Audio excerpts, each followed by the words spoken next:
وَلَقَدْ يَسَّرْنَا الْقُرْآنَ لِلذِّكْرِ فَهَلْ مِن مُّدَّكِرٍ الحمد لله رب العالمين والصلاة والسلام على أشرف الأنبياء والمرسلين أما بعد فأعوذ بالله من الشيطان الرجيم من همزه ونفخه ونفثه بسم الله الرحمن الرحيم رب اشرح لي صدري ويسر لي أمري واحلل عقدة من لساني يفقه قولي اللهم انفعنا بما علمتنا وعلمنا ما ينفعنا وزدنا علما فبشر عبادي الذين يستمعون القول فيتبعون أحسنه أولئك الذين هداهم الله وأولئك هم أولو الألباب. بسم الله الرحمن الرحيم.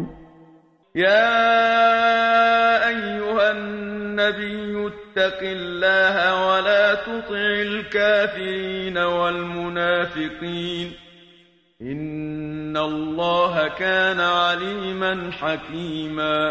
واتبع ما يوحى إليك من ربك إن الله كان بما تعملون خبيرا.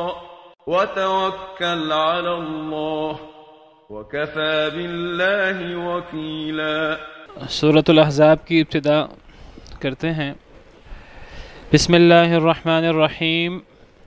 یا ایہا النبی اتق اللہ ولا تطع الكافرین والمنافقین ان اللہ کان علیما حکیما.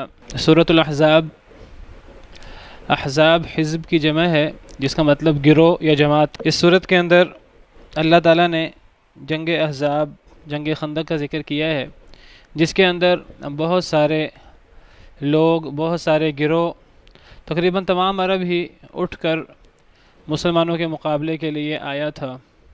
تقریباً 10,000 کا لشکر جمع غفیر مسلمانوں کے خلاف اکٹھا ہو گیا تھا. تو اللہ تعالیٰ نے اس صورت میں چونکہ جنگ خندق کا، جنگ احزاب کا ذکر کیا ہے تفصیل سے، لہذا اس صورت کا نام سورۃ الاحزاب ہے. مدنی صورت ہے اور قرآن کریم کے اہم ترین صورتوں میں سے ایک ہے.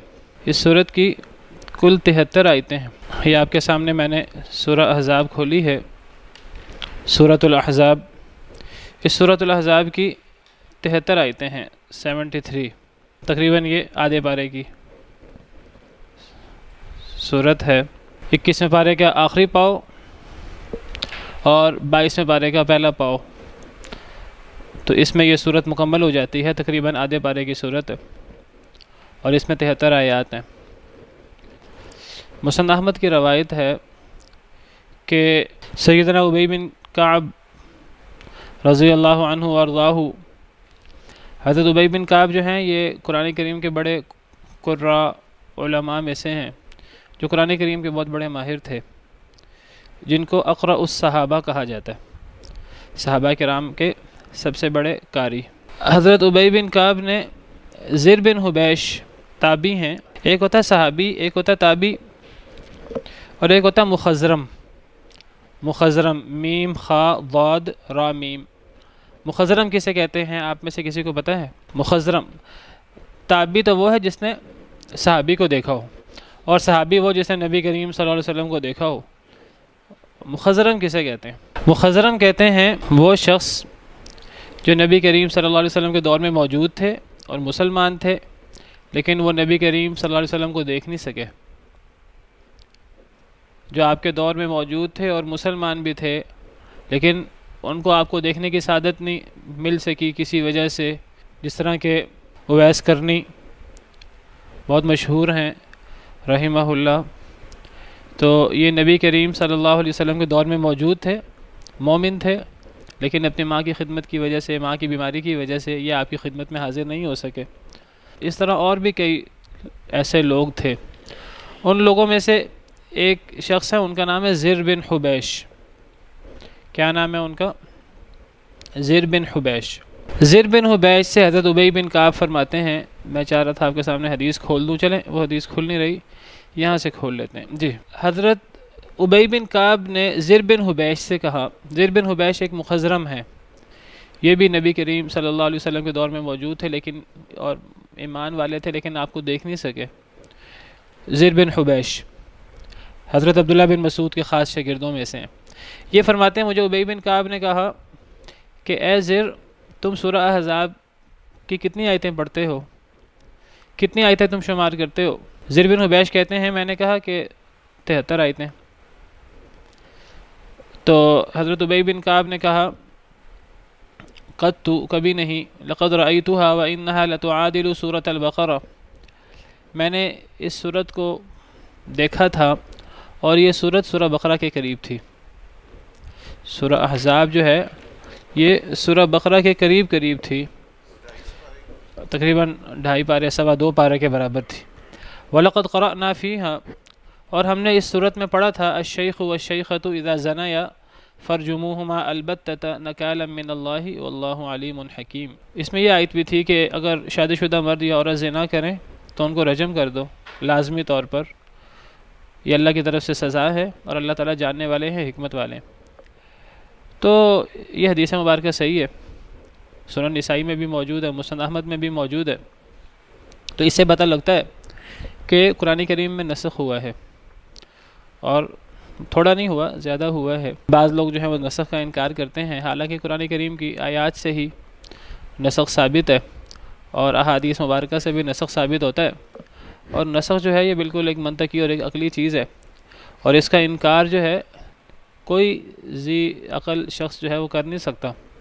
اس کا انکار وہی کرے گا جو اسلام کا دشمن ہوگا، اور جو اصل میں یہودی جو ہے وہ اس کا انکار کرتے ہیں، نسخ کا۔ یہودی اس کا اس لیے انکار کرتے ہیں کہ اگر وہ نسخ کو مان لیں، ان کو یہ ماننا پڑے گا کہ نبی کریم صلی اللہ علیہ وسلم اللہ کے آخری نبی ہیں، اور وہ حضرت موسیٰ کے بعد، حضرت عیسیٰ کے بعد تشریف لائے ہیں، اور جو ان پر اترنے والی کتاب ہے اس نے پچھلی کتابوں کو منسوخ کر دیا ہے، وہ پچھلی کتابوں پر مہیمن ہے، پچھلی کتابوں کی جو خرابیاں ہیں ان کی اصلاح کرتی ہے، اور اب اس وقت اگر کوئی کتاب ایسی ہے کہ جس پر عمل کیا جائے تو وہ قرآن کریم ہی ہے۔ اسی لیے حضرت عمر رضی اللہ عنہ ایک دفعہ نبی کریم صلی اللہ علیہ وسلم کی موجودگی میں تورات کھول کر پڑھ رہے تھے، نبی کریم صلی اللہ علیہ وسلم کا چہرہ غصے سے سرخ ہو رہا تھا، حضرت عمر کو پتہ نہیں تھا، حضرت ابوبکر صدیق نے انہیں توجہ دلائی کہ تم تورات پڑھ رہے ہو اور تم نبی کریم صلی اللہ علیہ وسلم کا چہرہ نہیں دیکھ رہے۔ تو جب انہوں نے دیکھا آپ کا چہرہ سرخ تھا تو رضیت باللہ ربا وبالاسلام دینا وبمحمد صلی اللہ علیہ وسلم نبیا، یہ پڑھنے لگے، میں اللہ کے رب ہونے پر راضی ہوں، اسلام کے دین ہونے پر راضی ہوں، نبی کریم صلی اللہ علیہ وسلم کے اللہ کے نبی ہونے پر راضی ہوں۔ یہ پڑھتے رہے حتیٰ کہ آپ کا غصہ ٹھنڈا ہو گیا۔ پھر آپ نے فرمایا کہ تم تورات پڑھ رہے ہو، اگر اس وقت جن پر تورات اتری ہے موسیٰ علیہ السلام، اگر اس وقت وہ بھی آ جائیں تو وہ بھی تورات پڑھ کے جنت میں نہیں جا سکیں گے، ان کو بھی اس وقت میری پیروی کرنی ہوگی، ان کو اس وقت قرآن کی پیروی کرنی ہوگی۔ لو کان موسیٰ حیا، اگر موسیٰ زندہ ہوتے، لما وسعہ الا اتباعی، میری پیروی کے بغیر جنت میں نہ جا سکتے۔ اسی طرح جب حضرت عیسیٰ علیہ السلام تشریف لائیں گے، قیامت کی نشانیوں میں سے ایک نشانی ہے، اللہ نے ان کو آسمانوں پہ اٹھایا ہوا ہے، حالانکہ ان پر انجیل نازل ہوئی ہے، لیکن جب وہ تشریف لائیں گے نبی کریم صلی اللہ علیہ وسلم کے بعد اور قرب قیامت، تو وہ انجیل پہ عمل نہیں کریں گے، وہ قرآن پر عمل کریں گے۔ یہودی جو ہے وہ نسخ کو نہیں مانتے، مسلمانوں میں سے بھی معتزلہ ایک گروہ ہے جو نسخ کو نہیں مانتا، وہ کہتا اگر نسخ کو مان لے تو گویا کہ یہ ماننا پڑے گا کہ اللہ تعالیٰ پہلے غلط حکم نازل کر دیا تھا، پھر اللہ کو پتہ لگا کہ صحیح حکم یہ ہے، پھر اللہ نے بعد میں یہ حکم نازل کیا، حالانکہ نسخ ماننے سے یہ ماننا لازم نہیں آتا۔ اصل میں اللہ تعالیٰ کو معلوم ہے کہ کس وقت، کس زمانے کے لیے، کن لوگوں کے لیے کون سا حکم مفید ہے، اور جب لوگ دوسرے آ جاتے ہیں، جب حالات بدل جاتے ہیں، تو اللہ رب العالمین کو بخوبی علم ہے کہ ابھی ان حالات میں اب کون سا نسخہ کارگر ہوگا، اب کیا چیز فائدہ دے گی۔ جس طرح ایک ڈاکٹر ہے تو وہ مریض کو دیکھتا ہے، وہ بعض دفعہ ایک ہی قسم کے مریضوں کو الگ الگ دوا دیتا ہے، کیونکہ ان دونوں مریضوں میں حالات کا فرق ہوتا ہے، کسی کو کوئی بیماری ہوتی ہے، کسی کو دوسری وہ بیماری نہیں ہوتی، اب وہ ایک ہی چیز کی زکام کی دونوں کو دعا دے گا تو دونوں کو مختلف دوائیاں دے گا ان کے حالات کو دیکھتے ہوئے۔ پھر یہ ہے ایک اگر مریض ڈاکٹر کے پاس آ رہا ہے تو شروع میں وہ دوا فرق دے سکتا ہے، جب کوئی تھوڑی سی بہتری آ جائے تو وہ دوا چینج کر دیتا ہے کئی دفعہ۔ اس چینج کرنے کا مطلب یہ نہیں ہے کہ پہلے پتہ نہیں تھا اس کو اب پتہ لگا ہے اور یہ سارے، اور تو اللہ رب العالمین نے جب چاہا، اللہ رب العالمین نے اس وقت اس طرح کے لوگوں کے مطابق، ان کے حالات کے مطابق احکامات اتار دیے. تو شریعتیں بھی تبدیل ہوتی رہی ہیں، اور اسی شریعت کے اندر یہ جو آخری شریعت ہے، اس شریعت کے اندر بھی نسخ ہو رہا ہے. قرآن کریم میں بھی نسخ ہوا ہے، احادیث مبارکہ میں بھی نسخ ہوا ہے، ہماری شریعت میں بھی نسخ ہوا ہے. اللہ تعالیٰ قرآن کریم میں فرماتے ہیں ما ننسخ من آیت او ننسها نأتی بخیر منها او مثلها، ہم جو بھی آیت منسوخ کر دیں یا ہم جسے بھلا دیں تو ہم اسی جیسی آیت یا اس سے بہتر آیت لاتے ہیں. قرآن کریم کی آیت ہے سورہ بقرہ کی، اور یہ یہودیوں کی ضمن میں ہی ہے. یہودی اصل میں وہ نسخ کو اس لیے نہیں مانتے تھے کہ اگر نسخ کو مان لیتے تو انہیں نبی کریم صلی اللہ علیہ وسلم کی شریعت ماننی پڑتی، تو وہ نسخ کا انکار کرتے تھے. اللہ نے ان کے رد میں فرمایا ما ننسخ من آیت او ننسها، سورہ بقرہ کی آیت نمبر 106 ہے. ہم جس آیت کو منسوخ کر دیں او ننسها، یا ہم اس کو بھلا دیں، نأتی بخیر منها او مثلها، ہم اس سے بہتر آیت یا اس جیسی آیت لے آتے ہیں. اسی طرح قرآن کریم میں ایک اور جگہ اللہ فرماتے ہیں وَإِذَا بَدَّلْنَا آیَةً مَكَانَ آیَةٍ، سورہ نحل آیت نمبر 101. وَإِذَا بَدَّلْنَا آیَةً مَكَانَ آیَةٍ، اور جب ہم بدل دیتے ہیں ایک آیت کو دوسری آیت کی جگہ، اللہ بدل دیتے ہیں، ایک آیت کی جگہ دوسری آیت لے آتے ہیں. وَاللَّهُ أَعْلَمُ بِمَا يُنَزِّلُ، اللہ کو زیادہ علم ہے اللہ نے کیا اتارنا ہے. یہ جو لوگ کہتے ہیں اللہ کو کیا پہلے پتہ نہیں تھا، پتہ لگا اللہ کو پہلے بھی پتہ تھا اور اللہ کو ابھی بھی پتہ ہے کہ کیا اتارنا ہے. پہلے بھی اللہ نے علم سے اتارا تھا اور ابھی بھی اللہ تعالیٰ جو ہے وہ علم سے نیا حکم اتارتے ہیں. اللہ کو بخوبی علم ہے کہ اللہ نے کیا اتارنا ہے. قالوا انما انت مفتر، تو وہ کہتے ہیں کہ آپ جھوٹ گھڑنے والے ہیں.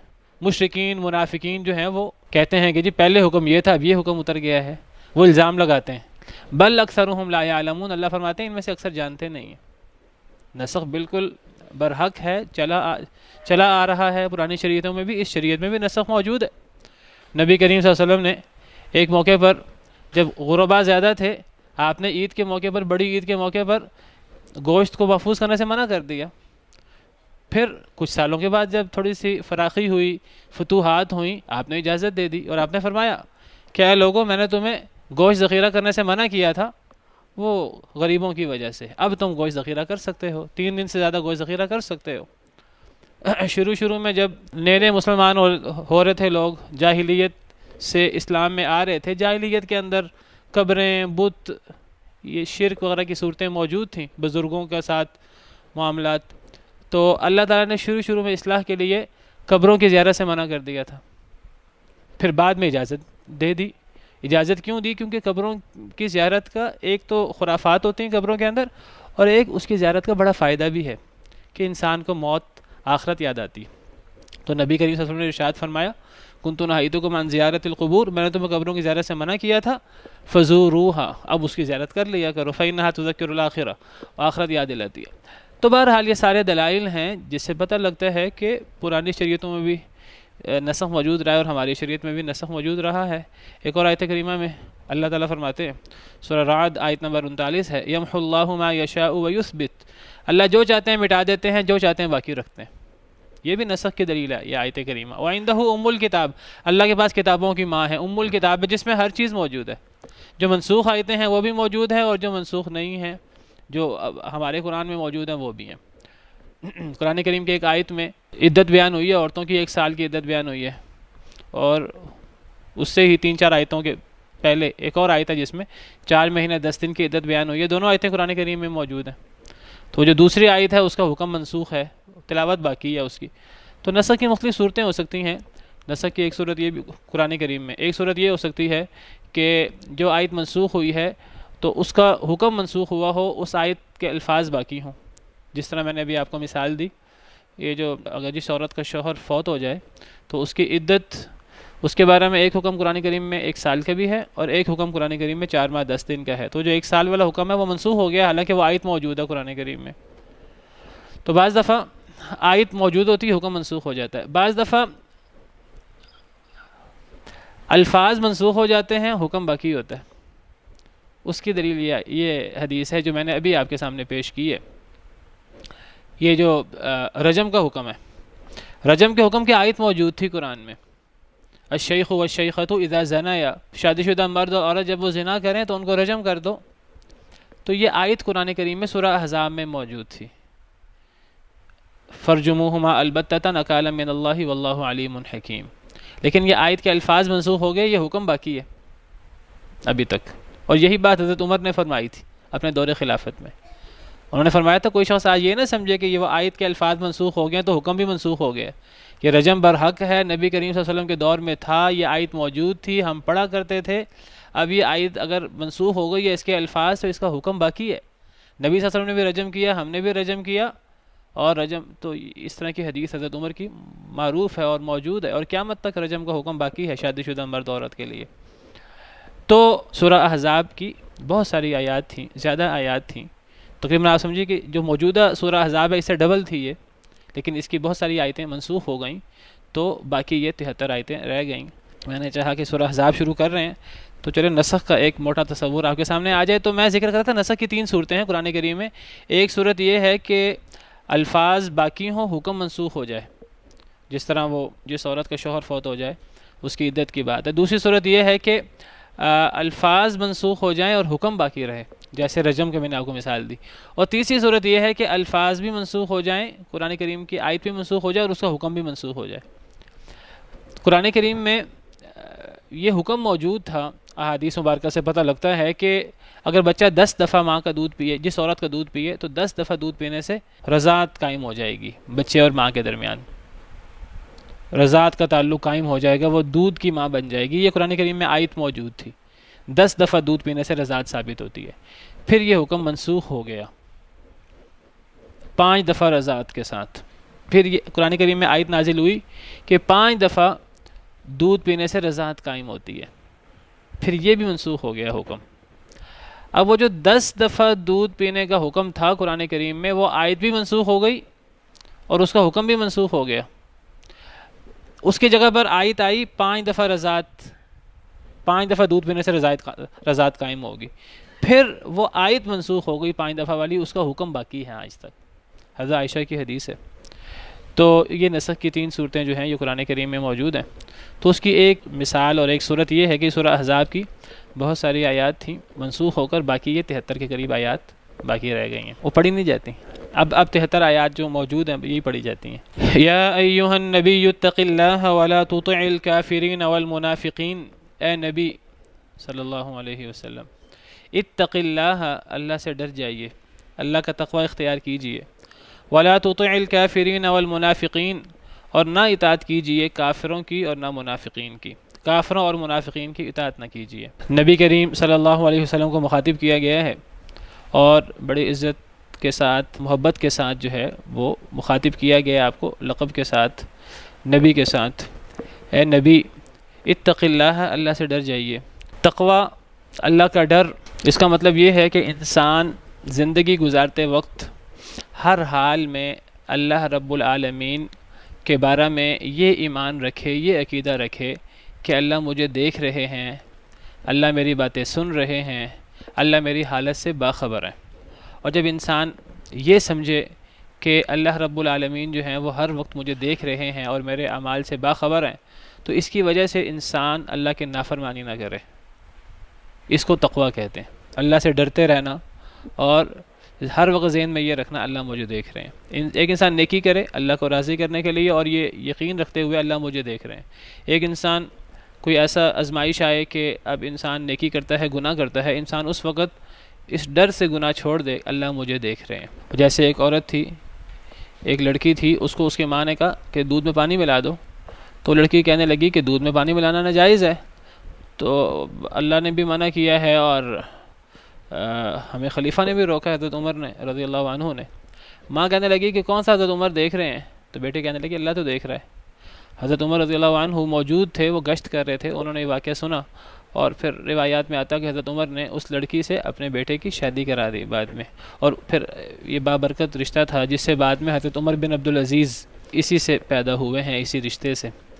تو یہ ہے اللہ کا تقوی. انسان جو ہے وہ یہ سمجھے کہ اللہ مجھے دیکھ رہے ہیں اور یہ چیز انسان کو گناہ سے روک دے. حضرت عمر رضی اللہ عنہ کے بارے میں آتا ہے کہ انہوں نے حضرت ابی بن کعب، ابھی جو میں نے آپ کو حدیث بیان کی ہے حضرت ابی بن کعب کی اور زر بن حبیش کی.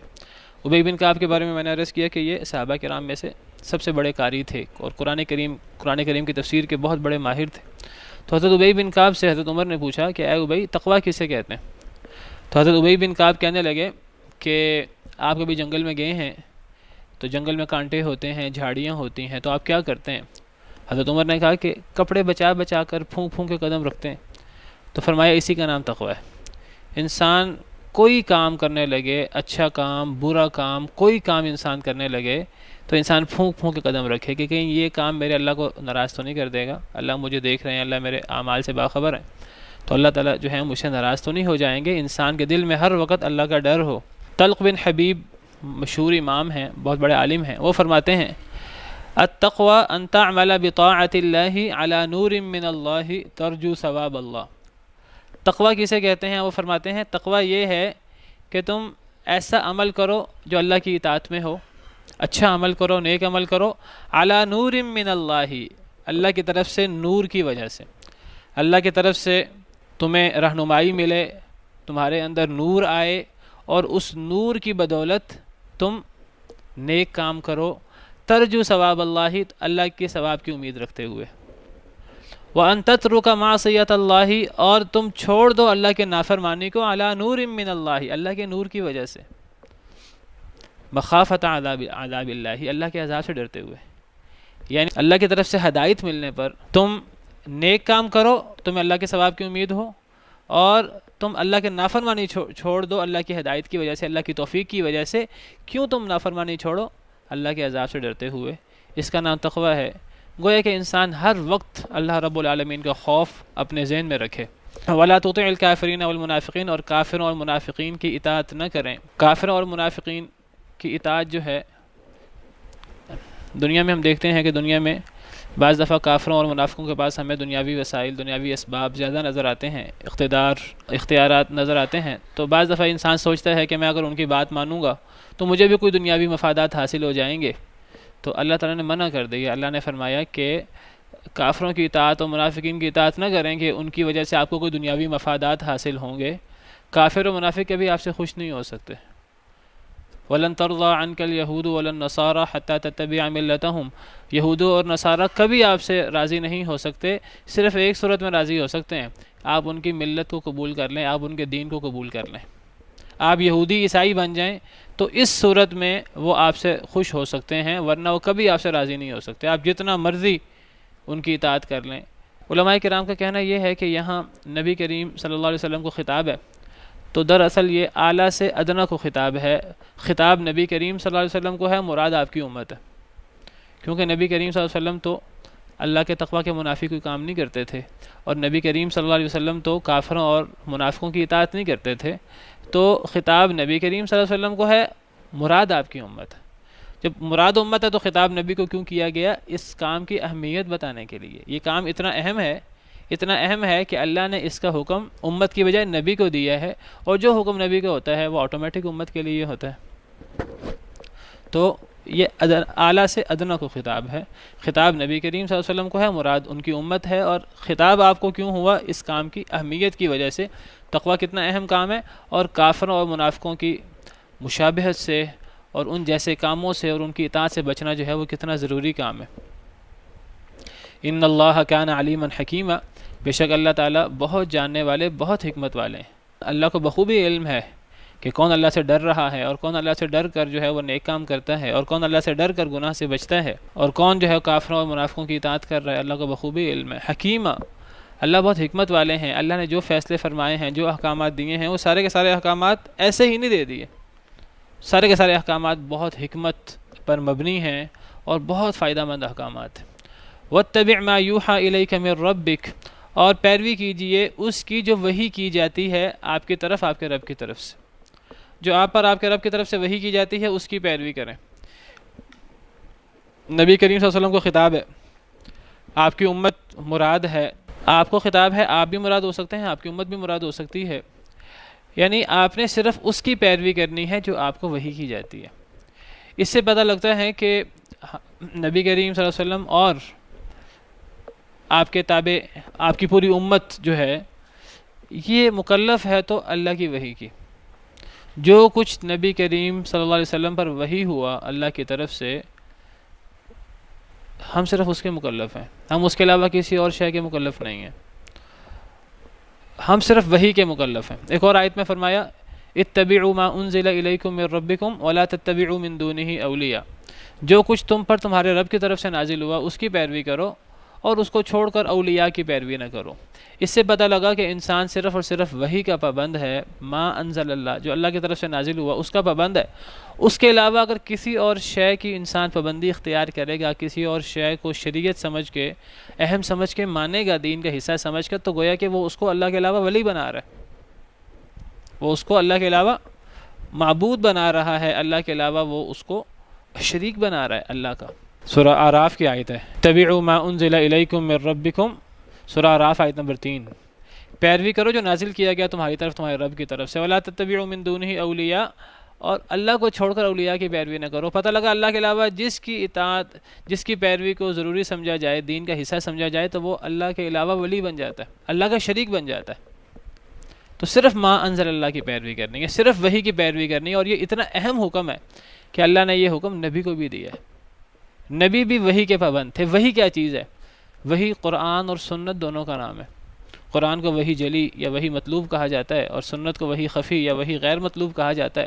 دونوں اللہ کی طرف سے نازل کردہ ہیں اور دونوں اللہ کی طرف سے وحی ہیں، دونوں ما انزل اللہ ہیں، تو ہم اسی کے پابند ہیں۔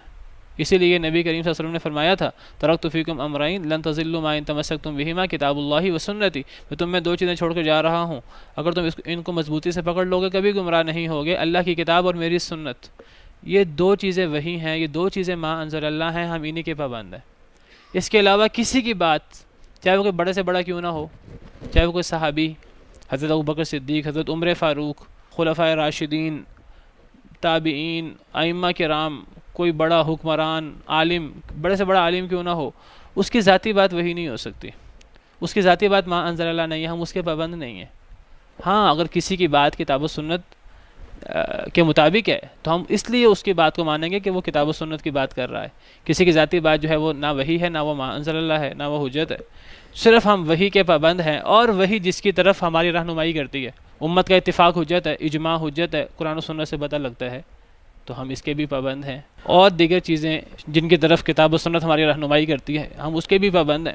تو ہم وحی کے پابند ہیں، ہم وحی کے علاوہ کسی اور چیز کے پابند نہیں ہیں۔ تو یہ نبی کریم صلی اللہ علیہ وسلم کا حکم تھا، اور آپ کی اتباع میں پوری امت کو بھی یہی حکم ہے۔ ان اللہ کان بما تعملون خبیرا، بے شک اللہ تعالیٰ جو تم عمل کر رہے ہو خبردار ہیں۔ وتوکل علی اللہ، اور اللہ پہ توکل کیجیے۔ وکفی باللہ وکیلا، کافی ہے اللہ کارساز، بگڑی بنانے والا۔